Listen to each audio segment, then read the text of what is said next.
आपके फ़ोन पर कभी रात 11:45 पर अननोन नंबर से कॉल आया? अगर नहीं तो शुक्र मनाओ, क्योंकि जिस लड़की के साथ ये हुआ है आज वो जिंदा नहीं है।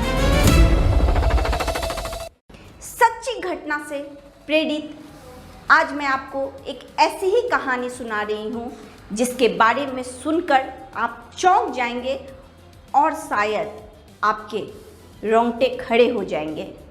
ये कहानी है पूजा की। 21 साल की प्यारी सी लड़की दिल्ली में पीजी में रहती थी। कॉलेज में ट्यूशन, दोस्त, सब कुछ नॉर्मल लाइफ जैसे एक आम 21 साल की बच्ची का होता है। 12 मार्च 2023 रात के 11:45 बजे थे। पूजा अपने कमरे में लेटी हुई फ़ोन चला रही थी। तभी फ़ोन बजा। अननोन नंबर स्क्रीन पे दिख रहा था। पूजा ने सोचा गलती से लग गया होगा और कट कर दिया। 2 मिनट बाद फिर से वही अननोन नंबर से कॉल बैक आया। इस बार पूजा ने गुस्से में फ़ोन उठाया। हेलो, कौन? थोड़ा भारी आवाज़ में कहा। उधर से सिर्फ सांसों की आवाज़, जैसे कोई भाग के आया हो। फिर भी एक लड़के की आवाज़ बहुत धीमी, पूजा दरवाज़ा मत खोलना, वो आ गया है। और कॉल कट हो गया। पूजा के तो मानो जैसे रोंगटे खड़े हो गए। इधर उधर देखने लगी। कौन था? कौन था? मेरा नाम कैसे जानता है? वो डर के मारे उठ के बैठ गई। कमरे का दरवाज़ा अंदर से बंद था, खिड़की भी बंद थी। थोड़ी देर बाद ठक ठक ठक उसके कमरे के दरवाजे पर किसी ने दस्तक दी। ठक ठक की आवाज़ 3 बार। पूजा की जान हलक में आ गई। इतनी रात को कौन? वो धीरे से उठी, दरवाजे के पास धीरे धीरे चल के गई और एकदम धीमी स्वर में डरते हुए, जैसे मान लो वो काँप रही है, कौन? कौन है? बाहर से आवाज़ नहीं आई, पर दरवाजे के नीचे से एक परछाई दिख रही थी, जैसे मानो लग रहा था कोई बाहर ही खड़ा है। पूजा का दिल जोर जोर से धड़कने लगा। उसने फिर फ़ोन देखा। उसी अननोन नंबर से मैसेज आया था। मैसेज में लिखा था, मैं रमेश बोल रहा हूँ। 3 साल पहले इसी कमरे में मेरा मर्डर हुआ था। जिसने मुझे मारा वो आज मेरे दरवाजे पर खड़ा है। अगर तुमने दरवाज़ा खोला तो तू भी मेरे जैसे ही हो जाएगी।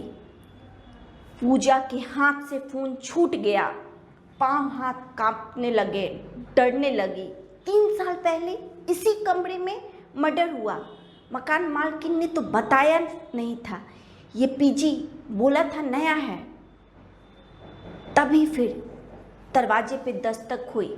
इस बार जोर से ठक ठक ठक ठक ठक ठक और एक आदमी की आवाज़ आई बहुत पास से, पूजा, पूजा बेटा दरवाज़ा खोल। मैं अंकल हूँ, नीचे वाला, तेरा मकान मालिक ने मुझे भेजा है। तेरी तबीयत खराब है, बोली है तुझे देखने के लिए। पर पूजा जानती थी नीचे वाला अंकल 2 दिन से तो गांव गया हुआ है, तो फिर बाहर कौन है? पूजा ने अपने कपकपाते हुए फ़ोन उठाया और 100 नंबर डायल किया पुलिस को। पर कॉल लगते ही लाइट चली गई। पूरा कमरा अंधेरा और दरवाजे के नीचे वाली परछाई अब 2 हो गई थी। एक परछाई दरवाजा पीट रही थी और दूसरी खिड़की के पास आ चुकी थी। तभी फोन पर आवाज आई, hello hello, police control room, police control room. Pooja चिल्लाई, बचाओ बचाओ, मेरे कमरे में कोई है, 405 शक्ति पीजी। आगे पूछा कुछ बोल पाती उससे पहले खिड़की का कांच टूटने की आवाज आई और पूजा की चीख पूरे पीजी में गूंज गई। क्या पूजा बच पाई? पुलिस समय पर पहुंची और वो अननोन नंबर वाला रमेश आखिर कौन था, जानने के लिए पार्ट 2 जरूर देखिएगा। तब तक के लिए हमें सब्सक्राइब कर लीजिए और फेसबुक पे हैं तो आप फॉलो कर लीजिए। फिर मिलते हैं पार्ट 2 के साथ। तब तक के लिए जय हिंद, जय भारत।